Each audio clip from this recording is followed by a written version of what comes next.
Terjemahan Al-Quran Surah Al-Kahfi 110 ayat 1. Segala puji bagi Allah yang telah menurunkan kepada hambanya Alkitab, Al-Quran, dan dia tidak mengadakan kebengkokan di dalamnya. 2. Sebagai bimbingan yang lurus, untuk memperingatkan siksaan yang sangat pedih dari sisi Allah dan memberi berita gembira kepada orang-orang yang beriman, yang mengerjakan amal saleh, bahwa mereka akan mendapat pembalasan yang baik. 3. Mereka kekal di dalamnya untuk selama-lamanya. 4. Dan untuk memperingatkan kepada orang-orang yang berkata, Allah mengambil seorang anak. 5. Mereka sekali-kali tidak mempunyai pengetahuan tentang hal itu, begitu pula nenek moyang mereka. Alangkah buruknya kata-kata yang keluar dari mulut mereka. Mereka tidak mengatakan sesuatu, kecuali dusta. 6. Maka, apakah barangkali kamu akan membunuh dirimu karena bersedih hati setelah mereka berpaling, sekiranya mereka tidak beriman kepada keterangan ini, Al-Quran. 7. Sesungguhnya kami telah menjadikan apa yang di bumi sebagai perhiasan baginya, agar kami menguji mereka siapakah di antara mereka yang terbaik perbuatannya. 8. Dan sesungguhnya kami benar-benar akan menjadikan, pula, apa yang di atasnya menjadi tanah rata lagi tandus. 9. Atau kamu mengira bahwa orang-orang yang mendiami gua dan yang mempunyai rakim itu, mereka termasuk tanda-tanda kekuasaan kami yang mengherankan. 10. Ingatlah, tatkala para pemuda itu mencari tempat berlindung ke dalam gua, lalu mereka berdoa, wahai Tuhan kami, berikanlah rahmat kepada kami dari sisimu dan sempurnakanlah bagi kami petunjuk yang lurus dalam urusan kami ini. 11. Maka kami tutup telinga mereka beberapa tahun dalam gua itu. 12. Kemudian kami bangunkan mereka, agar kami mengetahui manakah di antara kedua golongan itu, yang lebih tepat dalam menghitung berapa lama mereka tinggal dalam gua itu. 13. Kami kisahkan kepadamu, Muhammad, cerita ini dengan benar. Sesungguhnya mereka adalah pemuda-pemuda yang beriman kepada Tuhan mereka, dan kami tambah pula untuk mereka petunjuk. 14. Dan kami meneguhkan hati mereka di waktu mereka berdiri, lalu mereka pun berkata, Tuhan kami adalah Tuhan seluruh langit dan bumi. Kami sekali-kali tidak menyeru Tuhan selain Dia. Sesungguhnya kami kalau demikian telah mengucapkan perkataan yang amat jauh dari kebenaran. 15. Kaum kami ini telah menjadikan selain Dia sebagai Tuhan-Tuhan, untuk disembah. Mengapa mereka tidak mengemukakan alasan yang terang, tentang kepercayaan mereka? Siapakah yang lebih zalim daripada orang-orang yang mengada-adakan kebohongan terhadap Allah? 16. Dan apabila kamu meninggalkan mereka dan apa yang mereka sembah selain Allah, maka carilah tempat berlindung ke dalam gua itu, niscaya Tuhanmu akan melimpahkan sebagian rahmatnya kepadamu dan menyediakan sesuatu yang berguna bagimu dalam urusan kamu. 17. Dan kamu akan melihat matahari ketika terbit, condong dari gua mereka ke sebelah kanan, dan bila matahari terbenam menjauhi mereka ke sebelah kiri sedang mereka berada dalam tempat yang luas dalam gua itu. Itu adalah sebagian dari tanda-tanda kebesaran Allah. Barang siapa yang diberi petunjuk oleh Allah, maka dialah yang mendapat petunjuk.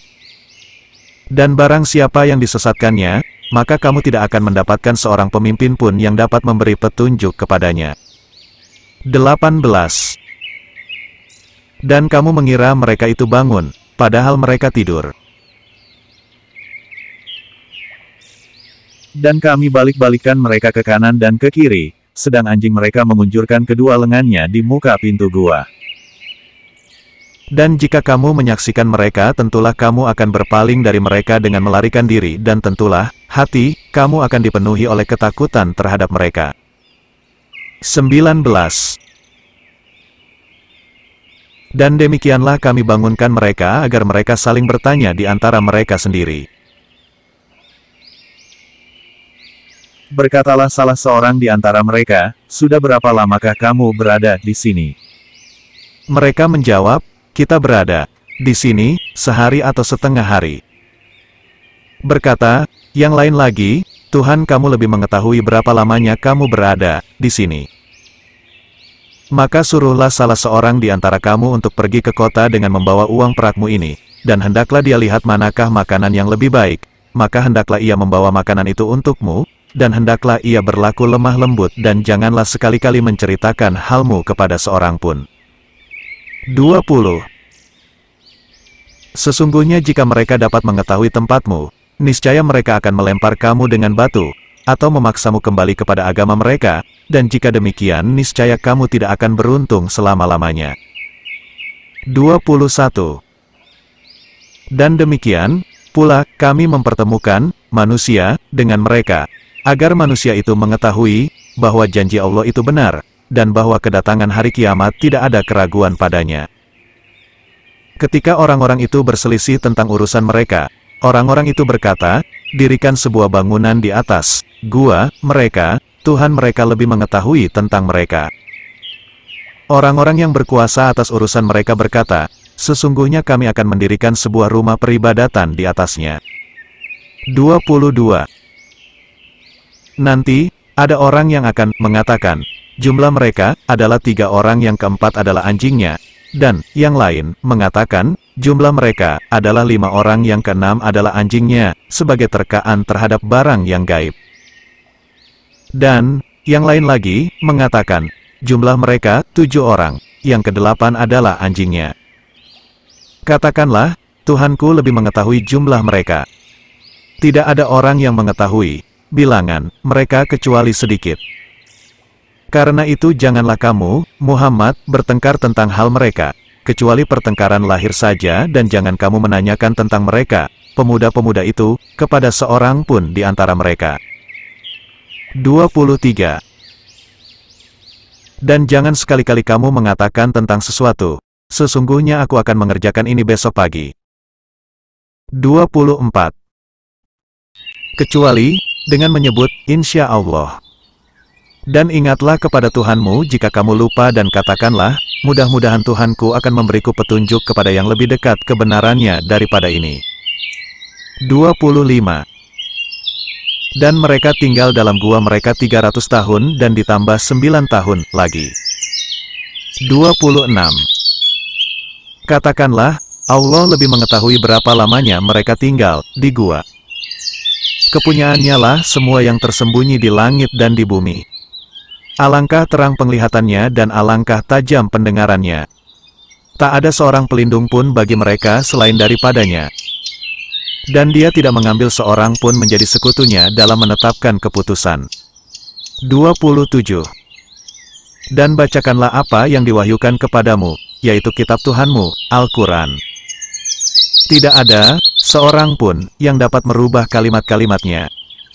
Dan kamu tidak akan dapat menemukan tempat berlindung selain daripadanya. 28. Dan bersabarlah kamu bersama-sama dengan orang-orang yang menyeru Tuhannya di pagi dan senja hari dengan mengharap keridaannya. Dan janganlah kedua matamu berpaling dari mereka, karena mengharapkan perhiasan dunia ini. Dan janganlah kamu mengikuti orang yang hatinya telah kami lalaikan dari mengingati kami, serta menuruti hawa nafsunya dan adalah keadaannya itu melewati batas. 29. Dan katakanlah, kebenaran itu datangnya dari Tuhanmu.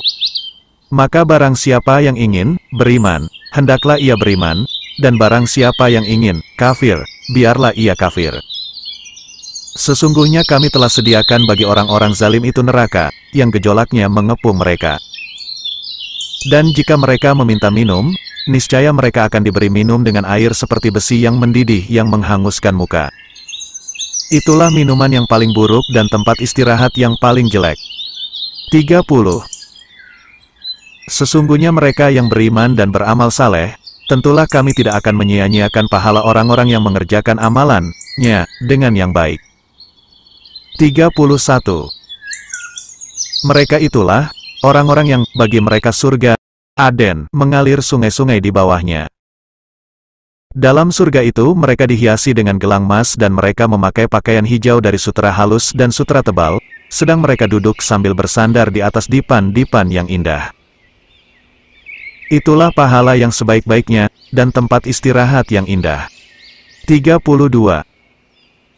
Dan berikanlah kepada mereka sebuah perumpamaan dua orang laki-laki, kami jadikan bagi seorang di antara keduanya, yang kafir, dua buah kebun anggur dan kami kelilingi kedua kebun itu dengan pohon-pohon korma dan di antara kedua kebun itu kami buatkan ladang. 33. Kedua buah kebun itu menghasilkan buahnya, dan kebun itu tiada kurang buahnya sedikitpun, dan kami alirkan sungai di celah-celah kedua kebun itu. 34. Dan dia mempunyai kekayaan besar, maka ia berkata kepada kawannya, yang mukmin, ketika bercakap-cakap dengan dia, hartaku lebih banyak daripada hartamu dan pengikut-pengikutku lebih kuat. 35. Dan dia memasuki kebunnya sedang dia zalim terhadap dirinya sendiri. Ia berkata, aku kira kebun ini tidak akan binasa selama-lamanya. 36. Dan aku tidak mengira hari kiamat itu akan datang, dan jika sekiranya aku kembalikan kepada Tuhanku, pasti aku akan mendapat tempat kembali yang lebih baik daripada kebun-kebun itu. 37. Kawannya, yang mukmin, berkata kepadanya sedang dia bercakap-cakap dengannya, apakah kamu kafir kepada Tuhan, yang menciptakan kamu dari tanah, kemudian dari setetes air mani, lalu dia menjadikan kamu seorang laki-laki yang sempurna. 38. Tetapi aku percaya bahwa dialah Allah, Tuhanku, dan aku tidak mempersekutukan seorang pun dengan Tuhanku. 39. Dan mengapa kamu tidak mengatakan waktu kamu memasuki kebunmu, Masya Allah, la quwata illa billah, sungguh atas kehendak Allah semua ini terwujud, tiada kekuatan kecuali dengan pertolongan Allah. Sekiranya kamu anggap aku lebih sedikit darimu dalam hal harta dan keturunan. 40. Maka mudah-mudahan Tuhanku akan memberi kepadaku kebun yang lebih baik daripada kebunmu ini. Dan mudah-mudahan dia mengirimkan ketentuan, petir, dari langit kepada kebunmu. Hingga, kebun itu, menjadi tanah yang licin. 41. Atau airnya menjadi surut ke dalam tanah, maka sekali-kali kamu tidak dapat menemukannya lagi. 42. Dan harta kekayaannya dibinasakan. Lalu ia membulak-balikan kedua tangannya, tanda menyesal, terhadap apa yang ia telah belanjakan untuk itu, sedang pohon anggur itu roboh bersama para-paranya dan dia berkata, aduhai kiranya dulu aku tidak mempersekutukan seorang pun dengan Tuhanku. 43. Dan tidak ada bagi dia segolongan pun yang akan menolongnya selain Allah. Dan sekali-kali ia tidak dapat membela dirinya. 44. Di sana pertolongan itu hanya dari Allah yang hak.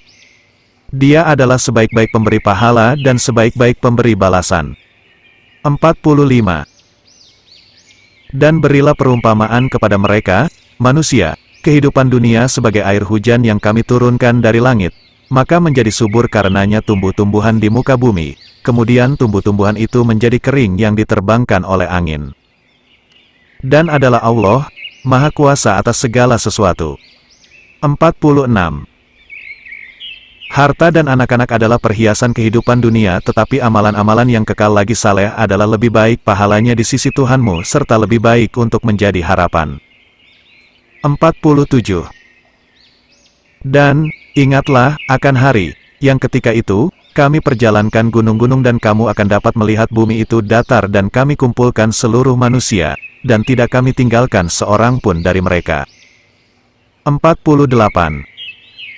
Dan mereka akan dibawa ke hadapan Tuhanmu dengan berbaris.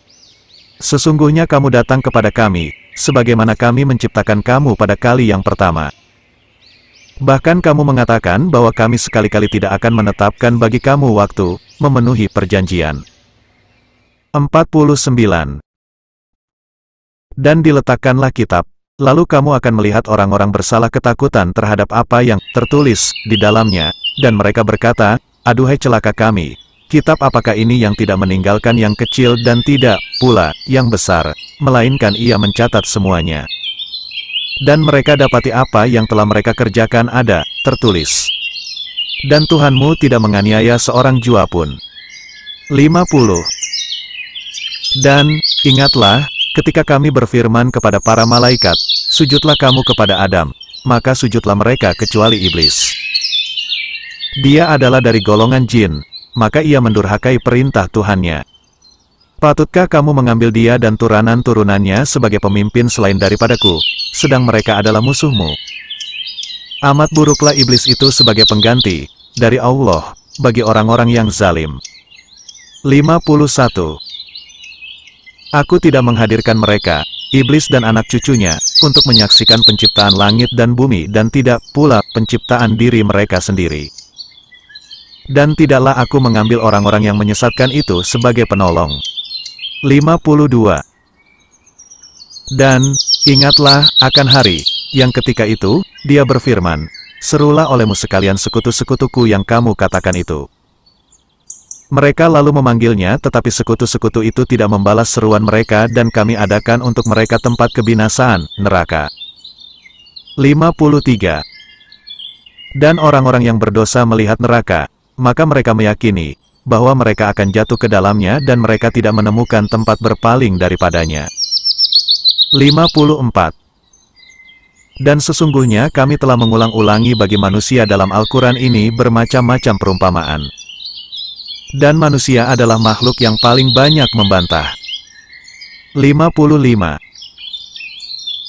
Dan tidak ada sesuatu pun yang menghalangi manusia dari beriman, ketika petunjuk telah datang kepada mereka, dan dari memohon ampun kepada Tuhannya, kecuali keinginan menanti datangnya hukum Allah yang telah berlalu pada umat-umat yang dahulu atau datangnya azab atas mereka dengan nyata. 56. Dan tidaklah kami mengutus rasul-rasul hanyalah sebagai pembawa berita gembira dan sebagai pemberi peringatan.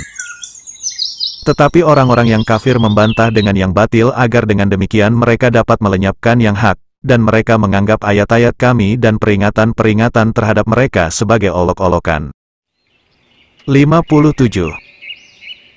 Dan siapakah yang lebih zalim daripada orang yang telah diperingatkan dengan ayat-ayat Tuhannya lalu dia berpaling daripadanya dan melupakan apa yang telah dikerjakan oleh kedua tangannya? Sesungguhnya kami telah meletakkan tutupan di atas hati mereka, sehingga mereka tidak memahaminya, dan kami letakkan pula sumbatan di telinga mereka. Dan kendatipun kamu menyeru mereka kepada petunjuk, niscaya mereka tidak akan mendapat petunjuk selama-lamanya. 58. Dan Tuhanmulah yang Maha Pengampun, lagi mempunyai rahmat. Jika Dia mengazab mereka karena perbuatan mereka, tentu Dia akan menyegerakan azab bagi mereka. Tetapi bagi mereka ada waktu yang tertentu, untuk mendapat azab, yang mereka sekali-kali tidak akan menemukan tempat berlindung daripadanya. 59. Dan, penduduk negeri telah kami binasakan ketika mereka berbuat zalim, dan telah kami tetapkan waktu tertentu bagi kebinasaan mereka. 60. Dan, ingatlah, ketika Musa berkata kepada muridnya, aku tidak akan berhenti, berjalan, sebelum sampai ke pertemuan dua buah lautan. Atau aku akan berjalan sampai bertahun-tahun. 61. Maka tatkala mereka sampai ke pertemuan dua buah laut itu, mereka lalai akan ikannya. Lalu ikan itu melompat mengambil jalannya ke laut itu. 62. Maka tatkala mereka berjalan lebih jauh, berkatalah Musa kepada muridnya, bawalah kemari makanan kita. Sesungguhnya kita telah merasa letih karena perjalanan kita ini. 63. Muridnya menjawab, tahukah kamu tatkala kita mencari tempat berlindung di batu tadi, maka sesungguhnya aku lupa menceritakan tentang ikan itu dan tidak adalah yang melupakan aku untuk menceritakannya kecuali syaitan dan ikan itu mengambil jalannya ke laut dengan cara yang aneh sekali. 64. Musa berkata, itulah tempat yang kita cari. Lalu keduanya kembali, mengikuti jejak mereka semula. 65.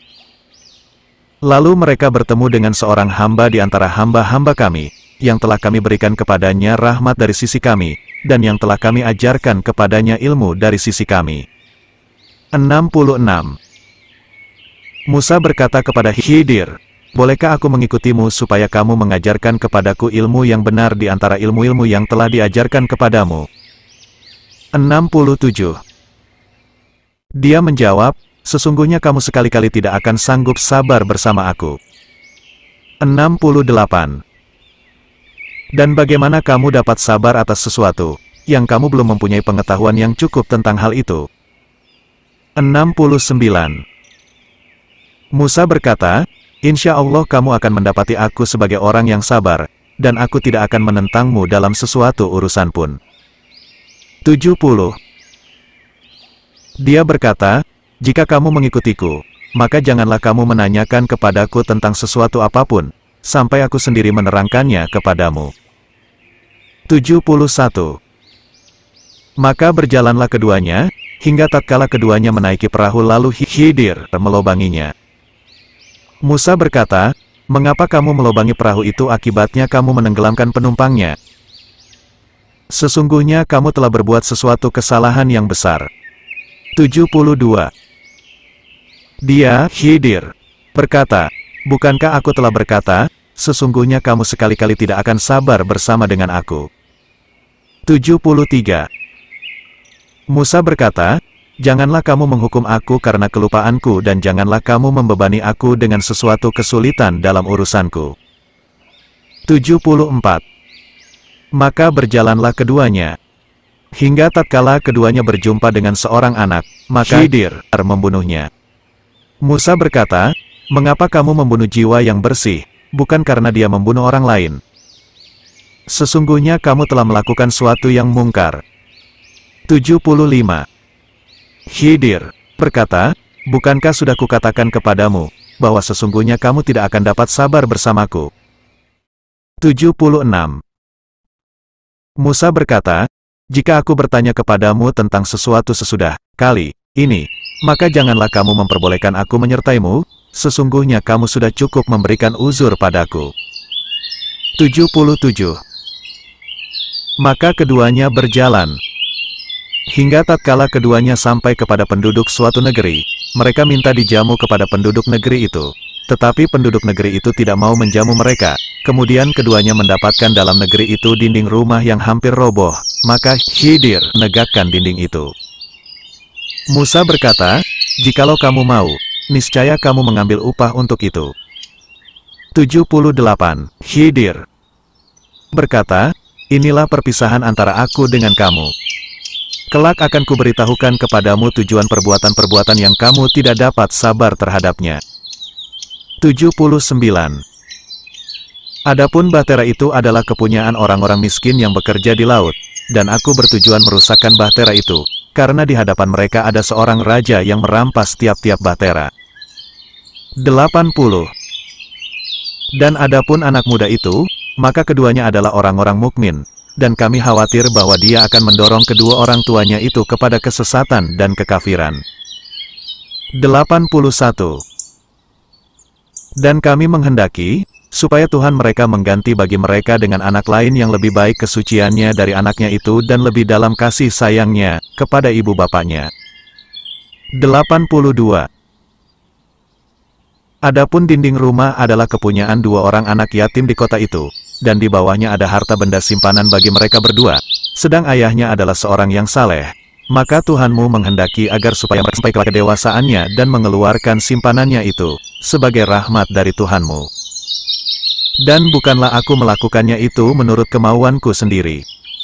Demikian itu adalah tujuan perbuatan-perbuatan yang kamu tidak dapat sabar terhadapnya. 83. Mereka akan bertanya kepadamu, Muhammad, tentang Zulkarnain. Katakanlah, aku akan bacakan kepadamu cerita tentangnya. 84. Sesungguhnya kami telah memberi kekuasaan kepadanya di muka bumi, dan kami telah memberikan kepadanya jalan untuk mencapai segala sesuatu. 85. Maka dia pun menempuh suatu jalan. 86.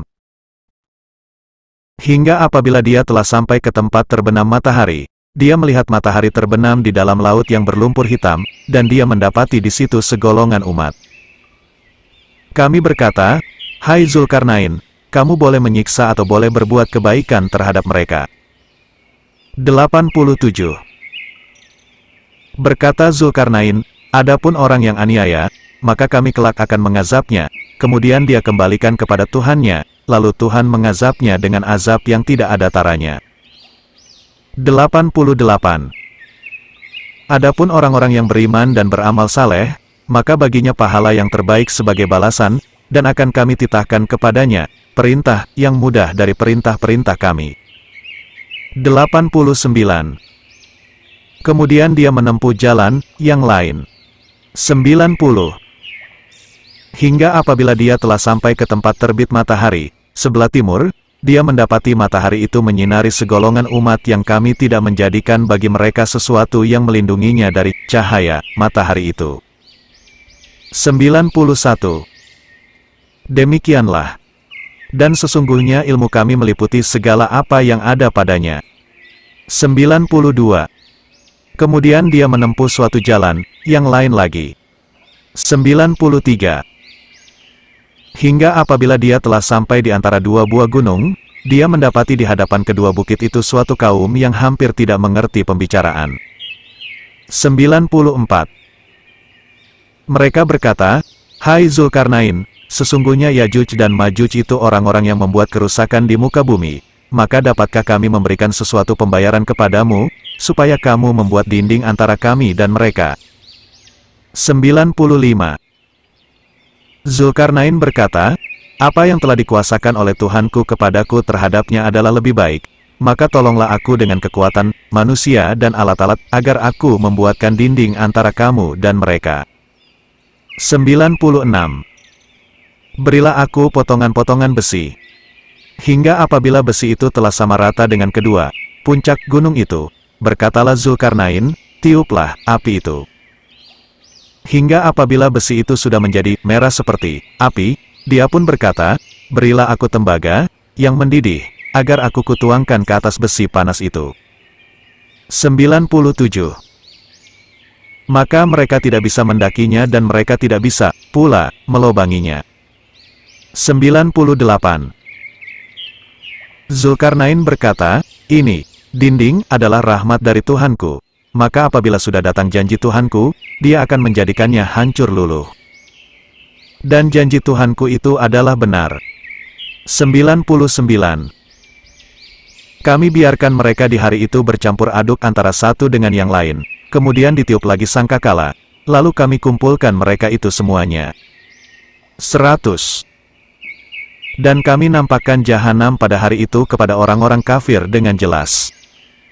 101. Yaitu orang-orang yang matanya dalam keadaan tertutup dari memperhatikan tanda-tanda kebesaranku, dan adalah mereka tidak sanggup mendengar. 102.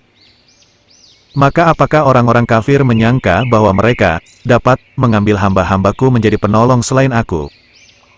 Sesungguhnya kami telah menyediakan neraka jahanam tempat tinggal bagi orang-orang kafir. 103. Katakanlah, apakah akan kami beritahukan kepadamu tentang orang-orang yang paling merugi perbuatannya? 104. Yaitu orang-orang yang telah sia-sia perbuatannya dalam kehidupan dunia ini, sedangkan mereka menyangka bahwa mereka berbuat sebaik-baiknya. 105. Mereka itu orang-orang yang telah kufur terhadap ayat-ayat Tuhan mereka dan kufur terhadap perjumpaan dengan Dia, maka hapuslah amalan-amalan mereka, dan kami tidak mengadakan suatu penilaian bagi amalan mereka pada hari kiamat. 106. Demikianlah balasan mereka itu neraka jahanam, disebabkan kekafiran mereka dan disebabkan mereka menjadikan ayat-ayatku dan rasul-rasulku sebagai olok-olok. 107.